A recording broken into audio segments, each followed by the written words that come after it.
السلام علیکم second year class. آج ہم حدیث کی اہمیت کے بارے میں پڑھیں گے۔ اللہ تعالیٰ نے تخلیق آدم کے ساتھ ہی اس کی ہدایت کے لیے بہت سے انبیاء جو ہیں وہ مبعوث فرمائے ہیں، اور قرآن مجید میں یہ بات واضح بھی کی ہے کہ اے آدم، تو اور تیری اولاد ایک وقت مقررہ تک زمین میں رہیں گے، اور جو میری طرف سے ہدایت پر عمل کرے گا وہی کامیاب ہوگا۔ تو اس سلسلہ کی جو آخری کڑی ہیں وہ حضور صلی اللہ علیہ وسلم ہیں۔ صرف اللہ تعالیٰ کی پیروی یا رسول کی پیروی سے جو ہے مکمل نہیں ہو سکتا۔ دین کی تکمیل کے لیے ضروری ہے کہ اللہ اور اس کے وسلم دونوں کی اتباع کی جائے، یعنی کہ صرف ہم اللہ تعالیٰ کی پیروی کریں گے تو ہم مکمل دین پر عمل نہیں کر سکتے، یا اگر ہم صرف رسول کی پیروی کریں تو ہم دین پر عمل کر سکتے ہیں۔ دونوں چیزوں پر پیروی کرنے سے ہی ہم دین کو سیکھ سکتے ہیں، اس کو سمجھ سکتے ہیں۔ قرآن کریم نے حضور صلی اللہ علیہ وسلم کی اتباع کو جو ہے وہ لازمی قرار دیا ہے، کیونکہ قرآن حکیم کے علاوہ اسلامی قانون کا دوسرا جو ماخذ ہے وہ حدیث شریف ہے، اور ان کا باہمی ربط ہی دین کی سمجھ بوجھ عطا کرتا ہے۔ اگر صرف قرآنی آیات کو ہی لیا جائے تو اس میں بہت سے احکامات کی تفصیل بیان نہیں کی گئی ہوتی، اور اس کی تفسیر اور تشریح کے لیے ہمیں حضور صلی اللہ علیہ وسلم کی احادیث مبارکہ کو دیکھنا پڑتا ہے، یا ہم ان کو دیکھتے ہیں۔ قرآن فہمی کے لیے ضروری ہے کہ حدیث کا علم جو ہے وہ ہم ضرور حاصل کریں، اور جن لوگوں نے حضور صلی اللہ علیہ وسلم کی پیروی سے منہ موڑ لیا وہ ناکام ہوئے۔ لہذا مومن کے لیے ضروری ہے کہ ایک مکمل مسلمان اور کامل مسلمان بننے کے لیے حضور صلی اللہ علیہ وسلم کی پیروی کرے تاکہ وہ آخرت میں کامیاب ہو سکے۔ ہمارے اس جدید دور میں جہاں دین کے خلاف بہت جگہوں سے یا بہت علاقوں سے فتنے اٹھے ہیں، وہاں پر ایک فتنہ انکار حدیث کا بھی ہے۔ حدیث کا انکار کرنے والے جو ہیں وہ کہتے ہیں کہ کتاب اللہ جو ہے وہی دین کو سمجھنے کے لیے کافی ہے، بلکہ یہ بات جو ہے وہ ان کی غلط ہے۔ ایسا ممکن نہیں ہے، کیونکہ قرآن کو سمجھنے کے لیے کئی چیزوں کی ضرورت پڑتی ہے، مثلا علم لغت، صرفی، نحوی قواعد، عربی زبان کا انداز بیاں، اور اس میں خاص کر جو ہے وہ حدیث شامل ہے۔ حدیث جو ہے وہ قرآن مجید کی تفسیر ہے۔ حدیث کے بغیر اللہ تعالیٰ کے کلام کی تشریح اور اس پر عمل جو ہے وہ ممکن نہیں ہے۔ قرآن احکام کی تفصیل و تشریح حضور صلی اللہ علیہ وسلم کے ارشادات سے ہی ہمیں ملتی ہے۔ چنانچہ حضور صلی اللہ علیہ وسلم نے خود بھی ان احکامات کو عملی جامہ پہنایا اور ہمیں بتایا کہ ان احکامات پر عمل کس طرح سے کیا جائے گا۔ مثلا قرآن مجید میں بہت سے مقامات پر نماز قائم کرنے کا حکم دیا گیا ہے، مگر ہمیں یہ نہیں پتہ کہ ہم نے ان کو ادا کس طرح سے کرنا ہے۔ ادا کرنے کا جو طریقہ ہے وہ مسلمانوں کے سامنے حضور صلی اللہ علیہ وسلم نے بیان کیا، ان کو بتایا۔ نماز کا حکم نازل ہونے کے بعد جب پوچھا گیا کہ ہم کس طرح سے نماز پڑھیں تو آپ صلی اللہ علیہ وسلم نے فرمایا، صلو کما رأیتمونی اصلی، کہ نماز اس طرح سے پڑھو جیسا کہ مجھے پڑھتا دیکھو۔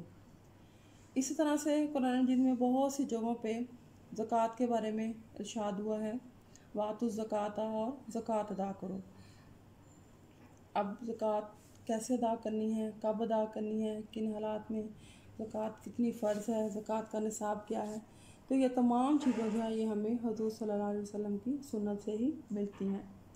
اسی طرح سے سورۃ آل عمران کی آیت نمبر 97 میں حج کے متعلق حکم دیا گیا ہے، وَلِلَّهِ عَلَى النَّاسِ حِجُّ الْبَيْتِ مَنِ اسْتَطَاعَ إِلَيْهِ سَبِيلًا، اور اللہ کی طرف سے لوگوں پر بیت اللہ کا حج فرض کیا گیا ہے جو شخص اس کو ادا کرنے کی استطاعت رکھتا ہو۔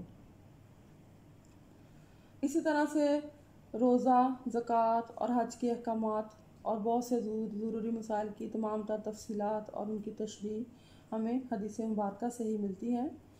اس کے علاوہ اشیاء کی حلت و حرمت، تعزیرات، سود، طہارت، پاکیزگی اور بہت سے دوسرے احکامات کی تشریح تفصیل ہمیں حدیث سے ہی پتہ چلتا ہے۔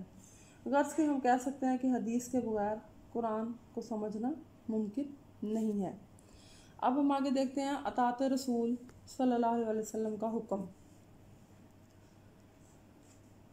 نبی جو ہیں ان کی اطاعت جو ہے وہ ہمارے لیے ضروری ہے، کیونکہ انہیں اپنی امت کے لیے اسوہ حسنہ قرار دیا جاتا ہے۔ انبیاء کی پرورش، ان کی تربیت اور دیکھ بھال براہ راست اللہ تعالیٰ کی نگرانی میں ہوتی ہے۔ انبیاء جو ہیں وہ معصوم ہوتے ہیں، ان کا کردار بے داغ ہوتا ہے، امت کے لیے نمونہ تقلید ہوتے ہیں۔ اللہ تعالیٰ نے قرآن حکیم میں بہت سے مقامات پر اپنی اطاعت کے ساتھ ہی حضور صلی اللہ علیہ وسلم کی اطاعت کو بھی لازمی ٹھہرایا ہے۔ قرآن پاک میں ارشاد ہوتا ہے وَمَا أَرْسَلْنَا مِن رَسُولٍ إِلَّا لِيُطَاعَ بِإِذْنِ اللَّهِ، اور ہم نے جو رسول بھی مبعوث کیا ہے اس نے اللہ تعالیٰ کے حکم، اس نے اذن خداوندی کی بنا پر اس کی اطاعت کی جائے، اس لیے اذن خداوندی کی بنا پر ہی اس کی اطاعت کی جائے۔ اسی طرح سے سورۃ آل عمران کی آیت نمبر 31 میں ہے قُلْ إِن كُنتُمْ تُحِبُّونَ اللَّهَ فَاتَّبِعُونِي يُحْبِبْكُمُ اللَّهُ، اے نبی صلی اللہ علیہ وسلم فرما دیجئے کہ اگر تمہیں اللہ سے محبت ہے تو میری پیروی کرو، اللہ تم سے محبت کرے گا۔ اسی طرح سے ایک اور آیت میں ہے مَن یُطِعِ الرَّسُولَ فَقَدْ أَطَاعَ اللَّهَ، اور جس نے حضور صلی اللہ علیہ وسلم کی اطاعت کی اس نے اللہ کی اطاعت کی۔ پھر اسی طرح سے ایک اور آیت ہے سورۃ احزاب کی آیت نمبر 21 میں ہے لَقَدْ كَانَ لَكُمْ فِي رَسُولِ اللَّهِ أُسْوَةٌ حَسَنَةٌ، کہ بے شک تمہارے لیے حضور صلی اللہ علیہ وسلم کی زندگی میں بہترین نمونہ ہے۔ اسی طرح سے سورۃ احزاب کی آیت نمبر 71 میں ہے وَمَن يُطِعِ اللَّهَ وَرَسُولَهُ قَدْ فَازَ فَوْزًا عَظِيمًا، اور جس نے اللہ اور اس کے حضور صلی اللہ علیہ وسلم کی اطاعت کی تو اس نے بہت بڑی کامیابی حاصل کی۔ قرآن حکیم کی سورۃ محمد کی آیت نمبر 33 میں ہے یا ایھا الذین آمنوا اطیعوا اللہ واطیعوا الرسول ولا تبطلوا اعمالکم، اے ایمان والو اللہ اور اس کے رسول صلی اللہ علیہ وسلم کی اطاعت کرو اور اپنے اعمال کو ضائع نہ کرو۔ اسوہ حسنہ کی پیروی سے ہی جو ہے وہ صحیح طور پر ان آیات کے مطابق جو ہے وہ کی جا سکتی ہے، جب حدیث کی صورت میں حضور صلی اللہ علیہ وسلم کے اعمال و افعال اور زندگی کا طریقہ ہمارے سامنے موجود ہو۔ آگے ہم دیکھتے ہیں قرآن فہمی کے لیے حدیث کی ضرورت۔ اگر ہم حدیث کی روایات کو دیکھیں اور اس پر پھر بھی اعتبار نہ کریں تو ہم قرآن مجید کو سمجھ نہیں سکتے، کیونکہ قرآن مجید کی بہت سی آیات کا مفہوم سمجھنے کے لیے اور اس کا مطلب سمجھنے کے لیے ہمیں حدیث کی ضرورت پڑتی ہے۔ حدیث کے بغیر ہم اس کی آیات اور اس کا مطلب بالکل بھی صحیح طریقے سے سیکھ نہیں سکتے۔ قرآن مجید کی سورۃ آل عمران آیت نمبر 7 میں جیسا کہ ارشاد ہوتا ہے وَإِذْ جَعِدُكُمُ اللَّهُ إِحْدَى الطَّائِفَتَيْنِ أَنَّهَا لَكُمْ، اور جب اللہ تم سے وعدہ کر رہا تھا کہ دو جماعتوں میں سے ایک تمہارے قبضے میں آئے گی، کیا ہم قرآن سے صرف اس چیز کا علم حاصل کر سکتے ہیں کہ یہ جماعتیں جو تھیں جن کا ذکر ہو رہا ہے یہ کون سی تھی، اور اللہ تعالیٰ نے جس وعدے کا یہاں ذکر کیا ہے تو وہ وعدے کا جو ذکر ہے وہ قرآن مجید میں کس آیت میں کس پارے میں موجود ہے؟ تو حضور صلی اللہ علیہ وسلم کی سیرت سے ہمیں اس چیز کے ذکر کا پتہ چلتا ہے، یعنی کہ قافلہ تجارت اور لشکر قریش یہ دو تھے۔ اسی طرح سے قرآن مجید کی سورۃ توبہ جو ہے وہ آیت نمبر 118 میں فرمایا گیا وَعَلَى الثَّلَاثَةِ الَّذِينَ خُلِّفُوا، اور ان 3 اشخاص پر اللہ تعالیٰ کی مہربانی ہوئی جس کے معاملے کو پیچھے رکھا گیا۔ اب ہمیں یہاں پر ایسے نہیں پتہ چل رہا کہ یہ 3 اشخاص کون تھے اور ان کے معاملے کو کیوں پیچھے رکھا گیا۔ تو غزوہ تبوک میں 3 صحابہ جو تھے وہ پیچھے رہ گئے تھے، ان کے قصے کا یہاں ذکر کیا گیا ہے، اور پھر ان کے معاملے کو کیوں چھوڑ دیا گیا۔ تو ان تمام چیزوں کا جو ذکر ہے یہ ہمیں حدیث سے پتہ چلتا ہے۔ روایت حدیث کے بغیر ان باتوں کا علم جو ہے ہم حاصل نہیں کر سکتے۔ اس طرح سے بہت ساری مثالیں ایسی ہیں کہ قرآن مجید نے کسی معاملے کی طرف اشارہ کیا اور اس کی تفصیلات جو ہیں وہ ہمیں احادیث نبویہ سے ملی۔ اس کے بعد اگلا پوائنٹ ہے حدیث قانون اسلامی کا دوسرا بڑا ماخذ ہے۔ حضرت معاذ بن جبل رضی اللہ تعالیٰ عنہ کو یمن کا قاضی بنا کر بھیجا گیا تو اس موقع پر نبی کریم صلی اللہ علیہ وسلم نے پوچھا کہ تم وہاں معاملات کیسے حل کرو گے؟ تو انہوں نے جواب دیا کہ قرآن مجید کی روشنی میں حل کروں گا۔ آپ صلی اللہ علیہ وسلم نے فرمایا اگر قرآن مجید میں اس کا حل نہ ملے تو کیا کرو گے؟ انہوں نے جواب دیا کہ میں حدیث کی طرف رجوع کروں گا۔ پھر آپ صلی اللہ علیہ وسلم نے ان کے جواب کو پسند فرمایا، لہذا اسلامی دستور اور قانون سازی میں قرآن کے بعد حدیث کا نمبر ہے، یعنی حدیث جو قانون اسلامی کا دوسرا بڑا ماخذ ہے۔ آگے ہم دیکھتے ہیں اگلا پوائنٹ، تعلیم حکمت۔ تعلیم حکمت میں حضرت صلی اللہ علیہ وسلم کی جو ذات اقدس ہے وہ قرآن حکیم کی عملی تفسیر ہے۔ صحابی کے سوال کے جواب میں حضرت عائشہ رضی اللہ تعالیٰ عنہ نے فرمایا کہ کیا آپ صلی اللہ علیہ وسلم نے قرآن مجید پڑھا ہے، کہ کیا آپ نے قرآن مجید پڑھا ہے؟ تو اس نے کہا کہ ہاں، تو جواب دیا کہ آپ صلی اللہ علیہ وسلم چلتا پھرتا قرآن تھے۔ قرآن مجید کی سورۃ جمعہ جو ہے آیت نمبر 2 میں حضرت صلی اللہ علیہ وسلم کے متعلق ارشاد ہوا ہے، وَالَّذِي بَعَثَ فِي الْأُمِّيِّينَ رَسُولًا مِّنْهُمْ يَتْلُو عَلَيْهِمْ آيَاتِهِ وَيُزَكِّيهِمْ وَيُعَلِّمُهُمُ الْكِتَابَ وَالْحِكْمَةَ۔ اللہ وہی ذات ہے جس نے ان پڑھ لوگوں میں انہی میں سے ایک رسول بھیجا جو اللہ کی آیات انہیں پڑھ کر سناتا ہے اور ان کو پاک کرتا ہے اور انہیں کتاب و حکمت کی تعلیم دیتا ہے۔ اسی طرح سے سورۃ احزاب کی آیت نمبر 34 ہے، وَاسْكُنَّا مَا يُتْلَى فِي بُيُوتِكُنَّ مِنْ آیَاتِ اللَّهِ وَالْحِکْمَةِ، اور یاد کرو جو تمہارے گھروں میں اللہ کی آیات اور حکمت کی تلاوت کی جاتی تھی۔ تو ان دونوں آیات اور اس طرح کی بہت سی دوسری آیات جو ہیں ان سے ہمیں معلوم ہوتا ہے کہ حضرت صلی اللہ علیہ وسلم آیات کی تلاوت کرتے تھے، اللہ تعالیٰ کی کتاب کی تعلیم بھی دیتے تھے اور اس کے ساتھ ساتھ صحابہ کو حکمت کی تعلیم بھی دیتے تھے۔ یہاں پر یہ بات جو ہے یہ واضح ہو جاتی ہے کہ یہ تینوں چیزیں جو ہیں الگ الگ چیزیں ہیں، کہ آیات کی تلاوت قرآن مجید سکھانا ہے اور حکمت کی تلاوت آیات کی تلاوت سے ایک علیحدہ چیز ہے۔ اس کی وضاحت میں صرف یہ ہے کہ آیات کی تلاوت کے بعد جو آپ صلی اللہ علیہ وسلم اپنے ارشادات اور عام دینی احکام سکھاتے تھے وہ حکمت کہلاتی تھی، اور اس کو ہم دوسرے نام میں حدیث یا سنت بھی کہہ سکتے ہیں۔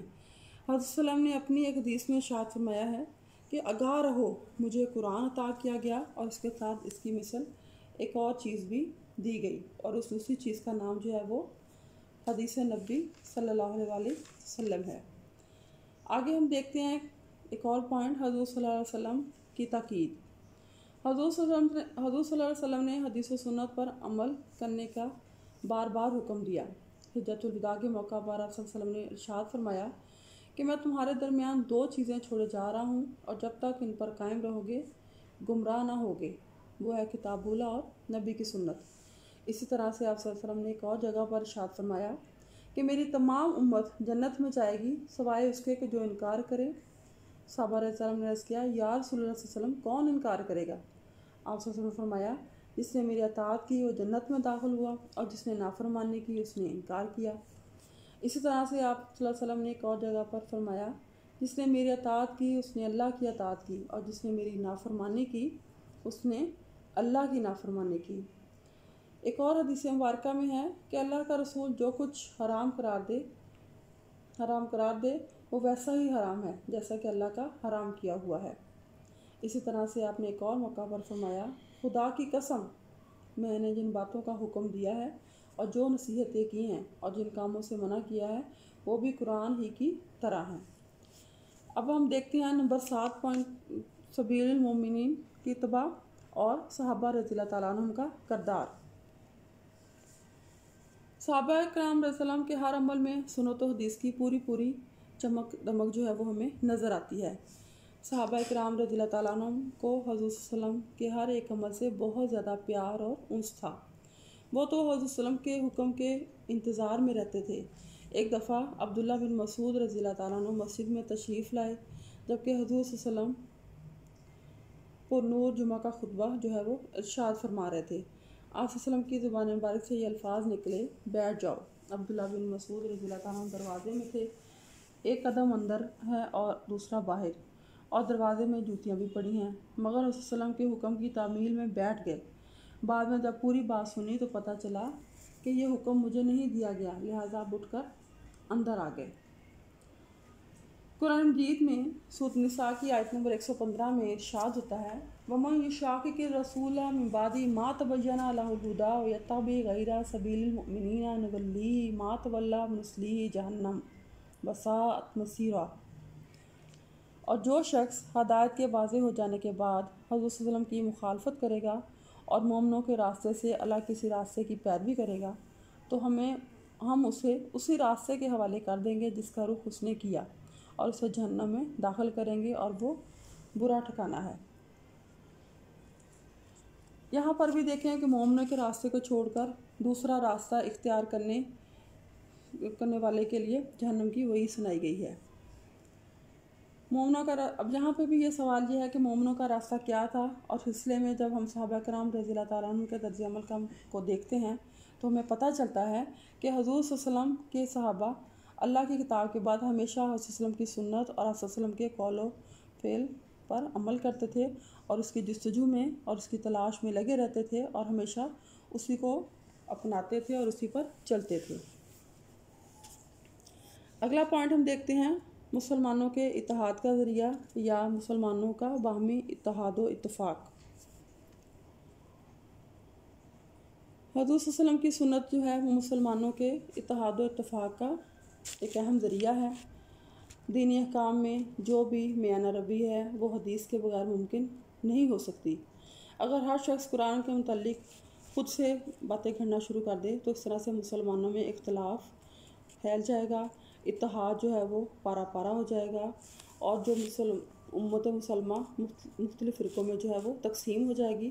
لہٰذا سنت رسول صلی اللہ علیہ وسلم ہی ایک ایسی چیز ہے جس نے تمام ملت اسلامیہ کو اکٹھا کیا ہوا ہے۔